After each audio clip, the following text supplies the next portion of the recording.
बच्चों का हमारे YouTube चैनल हर्ष क्लासेस सलेमपुर पर जोरदार स्वागत है। और आज काफ़ी दिनों के बाद एक बार फिर मिले हैं चैनल पर और एक टॉपिक लेकर आए हैं 10th क्लास का मैथ एक्सरसाइज दो बहुपद। और बहुपद के बारे में जैसा कि मैंने पिछली कक्षा में आपको समझाया था कि बहुपद की डेफिनेशन क्या होती है, तो इसके मैंने दो पार्ट करके बताए थे आपको। बहु प्लस पद, बहु का मतलब बहुत या अनेक, और पद का मतलब पदों की संख्या। यानी जब बहुत या अनेक पदों की संख्याओं का समूह आपस में मिलता है तो उसे हम क्या कहते हैं? बहुपद कहते हैं। क्या बोलते हैं बच्चों? बहुपद। और बहुपद के फिर मैंने आपको एग्जांपल्स बताए थे, जैसे कि x square minus x plus 4, जैसे एक ये बहुपद हो गया। एक्स माइनस 3 ये भी बहुपद हो गया। अब इनमें पदों की संख्या के आधार पर डिवाइडेशन करें तो जब बहुपदों का डिवाइडेशन किया गया तो दो प्रकार से किया गया था। पहला प्रकार कौन था?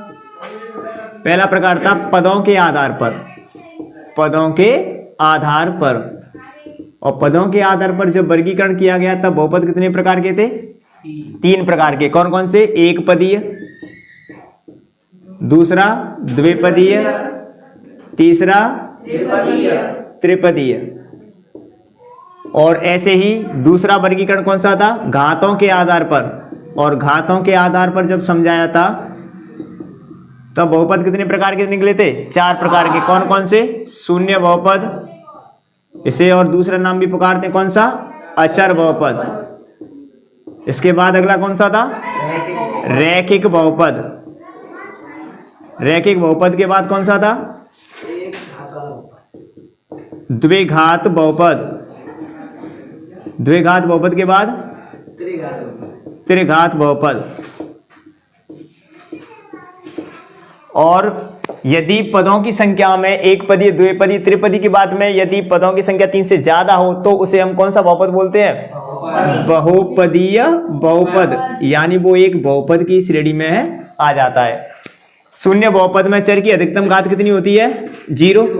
रैखिक बहुपद में चर की अधिकतम घात 1। द्विघात बहुपद में 2। त्रिघात बहुपद में 3। ये सब मैंने पिछली वीडियो में आपको पूरा समझा दिया था। और आज हम सीखने जा रहे हैं कि बहुपदों के द्वारा उनके शून्य के किस हिसाब से ज्ञात किए जाते हैं। तो देखो, शून्यकों को ज्ञात करने के लिए जैसे हमने कोई बहुपद लिया, बहुपद घातों के आधार पर जो भी दिए गए थे उन्हीं के अकॉर्डिंग आते हैं। जैसे रैखिक बहुपद में से यदि कोई बहुपद दिया है तो उसका शून्य पूछ सकता है, या फिर आपको द्विघात बहुपद दिया हो उसका शून्य पूछ सकता है।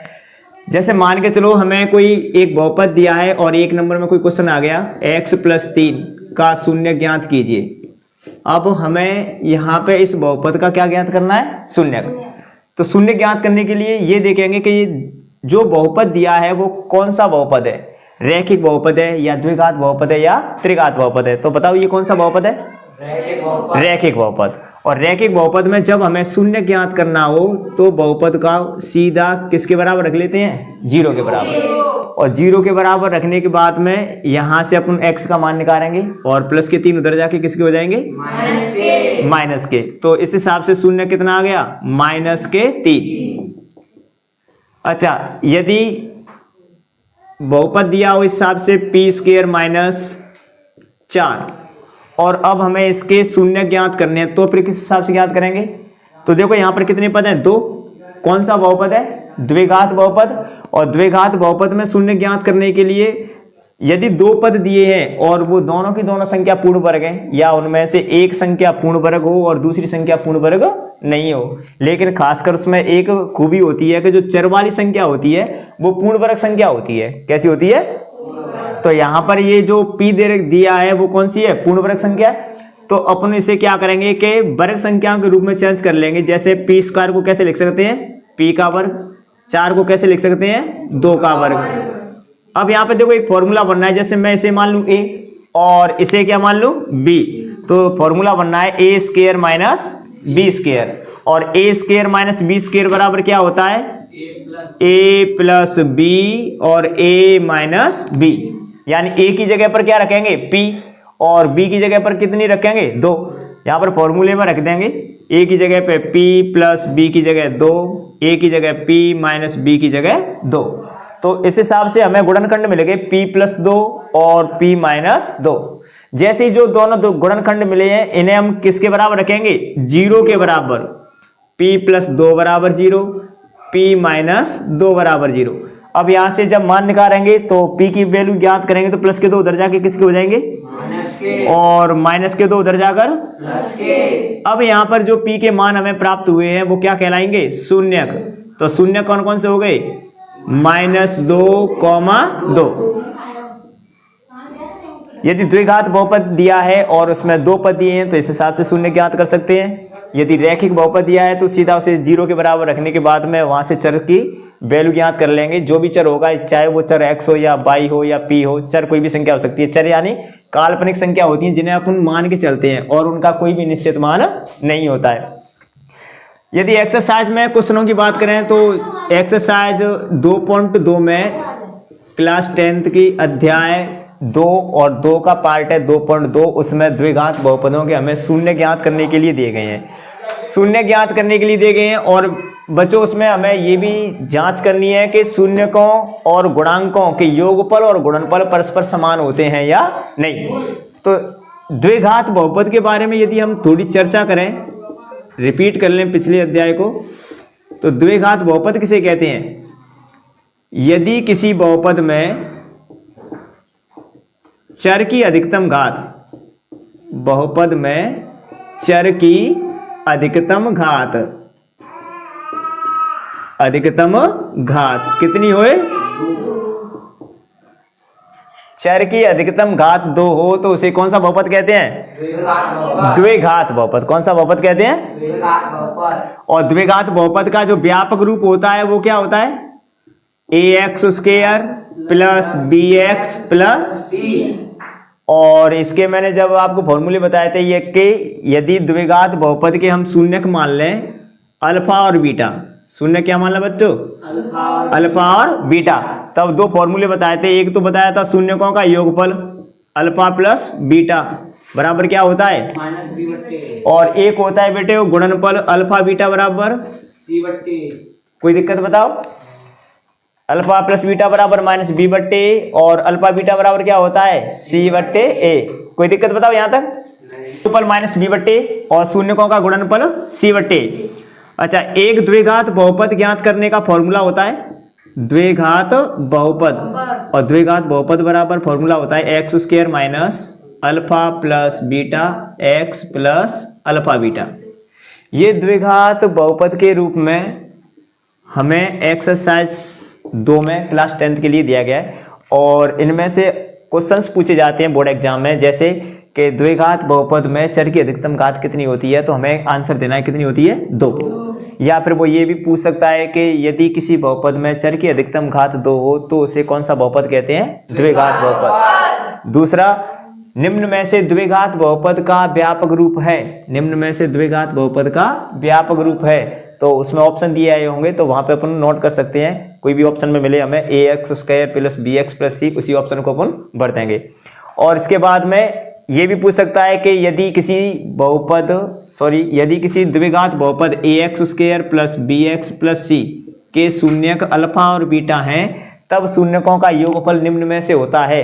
तो हमें जहां पे शून्यकों के योगफल पूछा जाएगा तो कौन सा उत्तर भरेंगे, -b/a, और जहां शून्यकों का गुणनफल पूछा जाएगा वहां क्या भरेंगे, c/a। बताओ कोई दिक्कत यहां तक।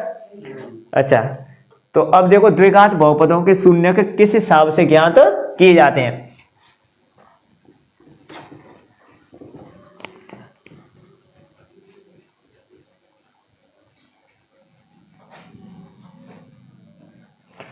जैसे कि यहाँ पे क्वेश्चन दिया है x square minus 2x minus 8, और हमें इस द्विघात बहुपद के शून्य ज्ञात करने हैं तथा ये जांच करनी है कि शून्यकों का योगफल और द्विघात बहुपद में जो पदों के गुणांक दे रखे होते हैं उनके योगफल और गुणनफल के बीच जो संबंध होता है वो समान है कि नहीं। तो उसके लिए पहले हम इस दिए गए द्विघात बहुपद के गुणनखंड करेंगे, और गुणनखंड करने का तरीका मैंने आपको पिछले अध्याय में समझाया था कि पहली और लास्ट की संख्या का पहले क्या करते हैं, मल्टीप्लाई यानी गुणा। एक्स स्क्वायर का -8 से गुणा करेंगे तो अब कितना आएगा, -8x स्क्वायर, और बीच में संख्या कितनी दी गई है, माइनस के 2x। तो बीच की संख्या को इस हिसाब से दो समान भागों में विभाजित किया जाता है कि उन दोनों संख्याओं का गुणा करें तो गुणा करने पर कितना आए 8, और उन्हें आपस में घटाएं, क्योंकि यहाँ पर जो गुणनफल है वो किस में दिया है माइनस में। यदि उन दोनों संख्याओं को घटाया जाए तो घटाने पर कितना प्राप्त हो 2, और गुणा करने पर कितना आए 8। यानी ऐसी दो संख्या बताओ कि उन्हें का गुणा करें तो 8 आए और घटाएं तो 2 आए। बताओ ऐसी कौन सी दो संख्याएं? 4 और 2। अब यहां पर मैंने क्या किया है कि 4 के आगे माइनस का चिन्ह लगा दिया और 2 के आगे किसका चिन्ह लगा दिया? प्लस का। अच्छा, ऐसा क्यों किया है? जब हमें दी गई बीच की संख्या माइनस में हो और वो हमें घटाने पर प्राप्त करनी हो तो बड़ी संख्या माइनस की मानी जाती है और छोटी संख्या प्लस की। लेकिन अगर दी गई संख्याओं में बीच की संख्या प्लस में दी गई हो और हमें घटाने पर लेकर आनी हो तब बड़ी संख्या प्लस की मानी जाती है और छोटी संख्या माइनस की मानी जाती है। घटाने या जोड़ने की हमें जब पता चलेगा जब अपन पहली और लास्ट की संख्या का जो गुणा करेंगे वो गुणनफल यदि प्लस में आता है तो बीच की संख्या जोड़ने पर प्राप्त होती है, और यदि गुणनफल माइनस में आता है तो बीच की संख्या हमें घटाने पर प्राप्त होती है। जैसे कि अपने यहाँ पर गुणनखंड किए तो अब हमें 3 की जगह पर 4 संख्या प्राप्त हो गई। 1 2 3 4, 2 2 के क्या बनाएंगे? जोड़े, और प्रत्येक जोड़े में से क्या निकाला जाएगा? कॉमन। हाँ, जोड़े बनाए के और कहाँ निकालेंगे बेटा? हाँ जे बेजोड़ा ना बेटा, कौन से? शादी के जोड़े, शादी के जोड़े नाने। हाँ, जिनमें तो कॉमन निकालो बेटा। दोनों ने मैं कहा दे रखी है x का भाग x स्क्वायर में देंगे x से x कटेगी कितनी बचेगी? 4। यहाँ पे 2 से 2 कटेगी x, 2 का भाग 8 में देंगे तो 4। समान ब्रैकेट आ गए, समान ब्रैकेट में से एक ब्रैकेट x माइनस 4 और जो कॉमन निकाले उन्हें एक ब्रैकेट में x प्लस 2। इसके बाद दोनों ब्रैकेट्स को अलग अलग किसके बराबर रख दिया जाएगा? 0 के बराबर। x माइनस 4 बराबर 0 और x प्लस 2 बराबर 0। माइनस के 4 उधर जाके किसके हो जाएंगे? प्लस के, और प्लस के 2 उधर जाके किसके हो जाएंगे? माइनस के। तो अब हमें जो यहाँ पे संख्या प्राप्त हुई है ये क्या कहलाएंगे? शून्यक। तो शून्य कौन कौन से हो गए बेटे? 4 और माइनस 2, ये शून्यक आ गए। अब हमें क्या करनी है? जांच। तो जांच के लिए पहले दिए गए बहुपदों में से उनके गुणांकों के अनुसार ABC के क्या निकालेंगे? मान। जैसे मैंने अभी फॉर्मूला बताया था अल्फा प्लस बीटा बराबर क्या होता है? माइनस बी बट्टे, यानी बी का मान चाहिए और किसका चाहिए? ए का। और यहाँ पर क्या होता है? गुणनफल सी बट्टे, यानी हमें किसका मान चाहिए? सी का और ए का। तो ABC के मान कहाँ से निकलेंगे? जो हमें बहुपद दिया होगा उसमें घात 2 वाले पद का जो गुणांक होगा वो ए का मान, और चर के घात 1 वाले पद का जो गुणांक होगा वो बी का मान, और जो अचर संख्या कांस्टेंट पद होगा वो किसका मान होता है? सी का। ए का मान कितना होगा तो बताओ? 1, बी का मान -2, सी का मान -8। अब यहाँ पर सूत्रों में दिया है अल्फा और बीटा। अल्फा और बीटा क्या होते हैं? शून्य। तो अल्फा का मान कितना होगा बताओ? 4। बीटा का मान कितना होगा? -2। फॉर्मूला में मान रख देंगे अल्फा प्लस बीटा बराबर -b अपॉन ए, अल्फा बीटा बराबर c अपॉन ए। अल्फा की वैल्यू 4, बीटा की वैल्यू -2, माइनस बी की वैल्यू -2, तो माइनस से माइनस प्लस, और ए की वैल्यू कितनी है बेटे? 1। 4 में से 2 माइनस करेंगे तो कितना बचेगा? 2, और 1 से 2 को डिवाइड करेंगे तब भी कितना आएगा? 2। ऐसे यहाँ पर अल्फा का मान 4, बीटा -2, सी का मान -8, ए का मान 1 का भाग -8 में देंगे तब कितना आएगा? -8, और 4 दूनी 8। यानी दोनों पक्षों में आप देख सकते हैं कि योगफल भी समान है और गुणनफल भी कैसे हैं? समान। इसका मतलब ये है कि हमने जो शून्य ज्ञात किए हैं वो कैसे हैं? सही। अतः प्राप्त शून्यक सही है। प्राप्त शून्यक, ये तो कब हमने ज्ञात किए हैं? जब हमें कितने पद दिए हों? 3 पद दिए होंगे तो उनके हमें क्या करने पड़ेंगे? गुणनखंड। गुणनखंड करने के बाद में पहले शून्य ज्ञात करेंगे। शून्य ज्ञात करने के बाद हमें ऐसे सत्यता की क्या करनी है? जांच। यदि 2 पद दिए हों तो मैंने अभी एक एग्जाम्पल समझाया था p² - 4, उस हिसाब से हम 2 पदों वाले बहुपद के शून्य ज्ञात करेंगे। लेकिन एक और दूसरा टाइप होता है जिसमें 2 पद दिए हों शून्य ज्ञात करने के लिए, जैसे मान के चलो यहाँ पर तो एक पूर्ण वर्ग संख्या थी और दूसरी पूर्ण वर्ग संख्या नहीं थी, लेकिन अगर हमें संख्या इस हिसाब से दी गई हो, जैसे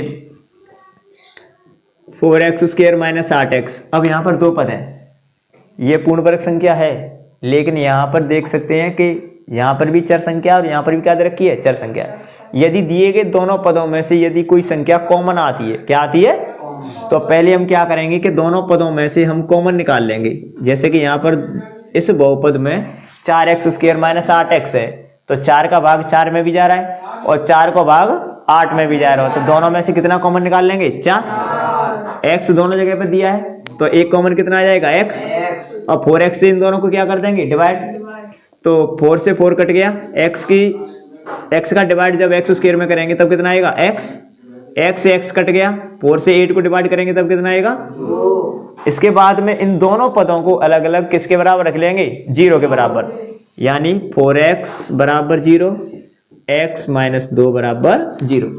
यहाँ से x की वैल्यू निकालेंगे तो मल्टीप्लाई नंबर कहाँ पहुंचेगा, अपॉन में, और अपॉन वाली संख्या को जब 0 में डिवाइड करेंगे तब कितना आएगा, 0। माइनस के 2 उधर जाके किसी को हो जाएंगे, तो एक x का मान आ गया 2 और एक x का मान कितना आ गया, 0, जो कि क्या कहलाएंगे, शून्यक। क्या कहलाएंगे, शून्यक, 0 और 2।